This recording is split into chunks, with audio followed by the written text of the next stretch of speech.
Assalamualaikum warahmatullahi wabarakatuh. Perkenalkan nama saya Abdul Rozak, NIM E100-200-268. Di sini saya akan melakukan wawancara dengan seorang warga di Desa Winonggulun di Sentral Industri Genteng yang ada di dekat rumah saya. Langsung saja kita wawancara dengan Bapak beliau pembuat industri genteng ini.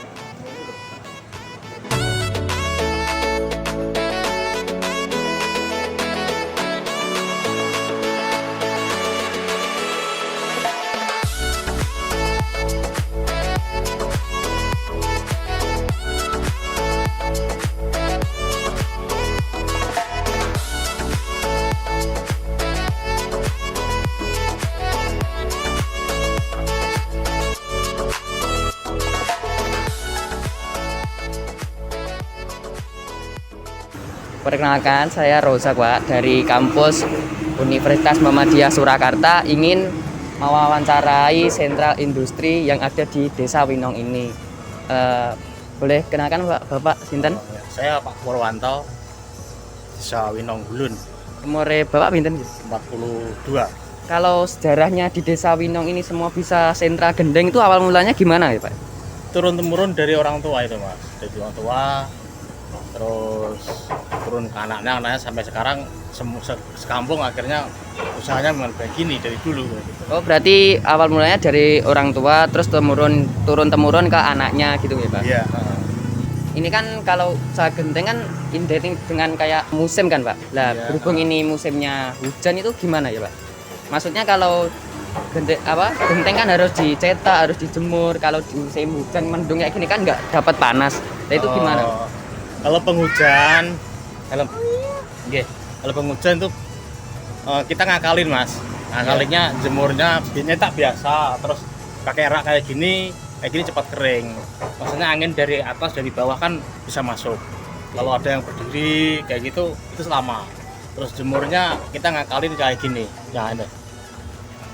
Itu pakai terpal, nanti kalau ada mau hujan tinggal diturunin kayak gitu. Jadi masukin gentengnya kalau udah benar-benar kering baru masuk gitu.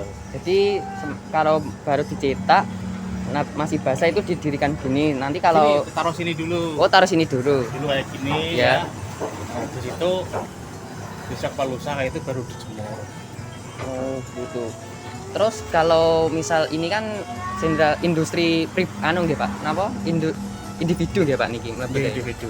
Lah niku konsumennya niku datangnya dari mana aja, Pak? Enggak pasti, Mas. Yang paling sering maksudnya langganan Sekitar Kabupaten Madiun, Ponorogo, Ngawi, Bojonegoro, sekitar daerah-daerah sini. Tapi kalau yang udah online itu sampai kemana-mana, Mas. yang paling jauh Bapak pernah nganter di mana, Pak? Banyuwangi. Sampai Banyuwangi. Terus ini untuk sentral industri genteng ini pemasarannya gimana nggak? Promosinya? Promosinya kalau kita itu udah ada punya langganan sendiri. Misalkan di sana ada orang yang sering nyariin genteng kayak Tengkuka Calok kayak gitu kan, di daerah sana gitu, yang ambilnya ke sini udah langganan, Mas. Jadi kita bakar kayak gitu, kita calling udah bakar itu dia datang. Kalau enggak ada orang yang dari daerah sini paling dia cari sendiri, langsung ngambil sendiri, nggak lewat calo kayak gitu. Ada juga, maksudnya ada yang dari calo, terus ada yang juga dari ngambil sendiri gitu nggih, Pak? Ada yang online, sekarang kan online kan, Mas? Iya. Itu lebih Efektif mana, Pak? Lebih efektif online apa kalau pemasaran lewat calo kayak gitu, Pak? kalau itu ya enakan online, Mas. Cuma kadang orang kalau online itu kan belum tahu barangnya secara langsung. Iya. Kayak gitu, harus cuman foto kan kadang beda gitu. Terus sama ini, Pak, untuk harga per genteng per bijinya itu berapa ya?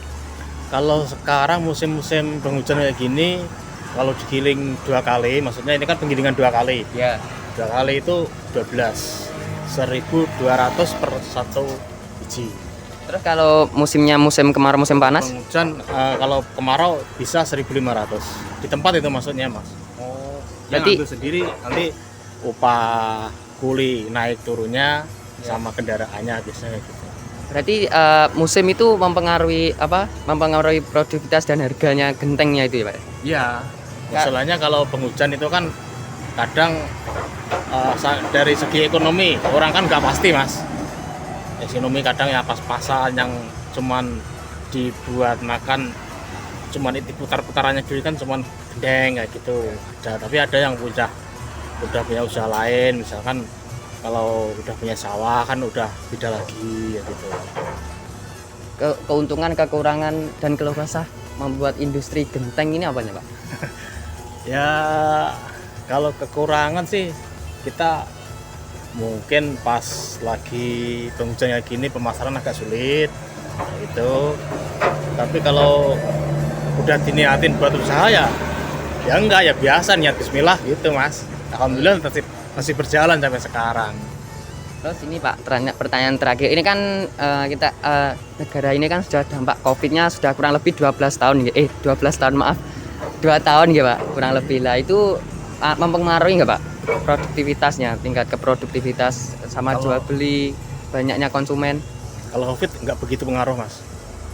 Covid nggak begitu pengaruh. Kalau pengaruh itu kalau pas lagi BBM naik kayak gitu agak pengaruh. Oh, malah justru ke kayak transportasi buat transportasi buat nganter ke konsumennya gitu ya Pak ya. Terus sama kan otomatis kalau BBM naik harga tanah liatnya juga naik, harga kayu bakar kayak gitu udah naik lagi ya kan. Iya. Seperti itu mempengaruhi besar kalau BBM. Kalau Covid nggak begitu.